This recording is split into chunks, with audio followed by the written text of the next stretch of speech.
Michael Valentine's main passion is rally car racing. He's won numerous competitions and awards and says motorsport is very similar to his other passion, running a business. It's all about the adventure. Doing rallying to me is an adventure. A lot of people think it's just motorsport, but it's not.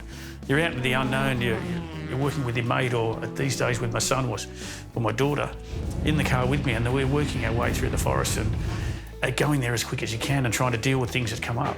To me, that's similar to business because you've got to deal with things every day. Yeah. Every day's a new challenge. Yeah. MV Solar services not only their local community, but also their neighbouring suburbs as well. To get a better idea of how MV Solar operates on a day-to-day basis, Lois Valentine shows Matt some of these installations, one of which their son Tim is currently working on. Matt, See you again. great to see you. Great to be This here. is my son Tim. Hey Tim, Matt, how are you? I'm all right. Tim's How are in you? charge of the install team, and Fantastic. he's here just doing an upgrade. This is a system we originally installed about 10 years ago. We just did panels. Now we're doing a battery upgrade. So the customer can charge the battery during the day and use it at night time. Do you find you got a lot of that with you've done installs and now you're coming back to re-engage? Yeah, again? well, that's most of our business is repeat customers or customers telling their friends and neighbours. People want to have self-sufficiency. If the grid goes out, they want to have backup power. Yeah.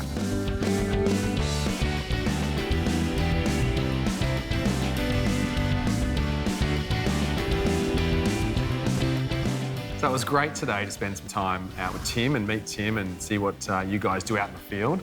That was awesome. And I know you've been doing a lot of work in the last little while since we first met on how it all comes together in terms of your vision and your values. And I'm very excited about learning more about that soon. But I'd like to now look at the next step. And that's really about the people. And it's about the people for the future, not the people you've got now. So think about what your business is now in terms of the structure. And then take yourself out of it, because this is where you guys want to step away from the actual operational elements of the business, spend more time driving rally cars and doing all that fun stuff, right? Yeah. But also working on the business strategically, because the vision for your business, where you see it going, it's not going to be able to be achieved if you've got your hands on the tools. So the next steps are to think about those key people now and in the future that you can start to bring into the fold and train up maybe, or invest in over the next coming period of time to help you achieve that vision. All right, that sounds great.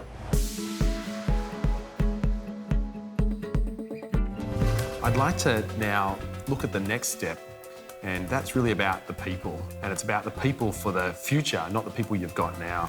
So have you had some thoughts around what that structure might look like for the future?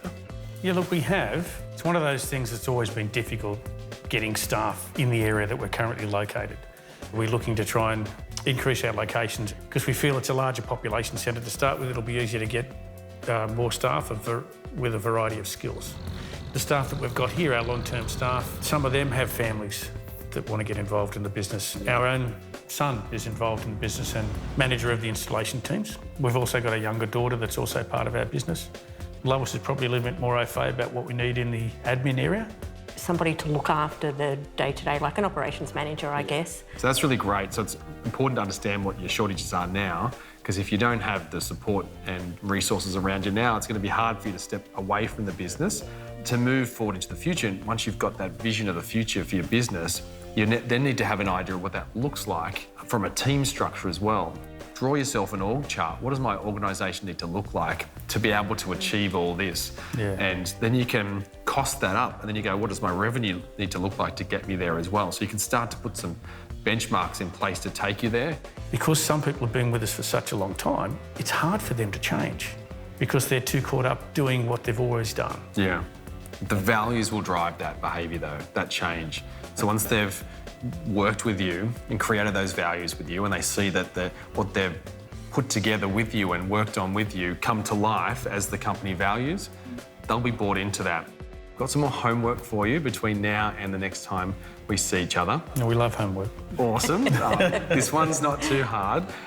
So think about your ideal scenario for the vision. So think about what your vision is for the business, where you want to see it go, and what the plan would be without names. Really just identify the roles You don't even have to say CEO or operations manager, but give us an idea of what that role might look like. And then we'll bring that back together and we can map that back to your plan to make sure that you're actually working in alignment with that. But the people side of things is what's going to help you take your organisation up to the next level.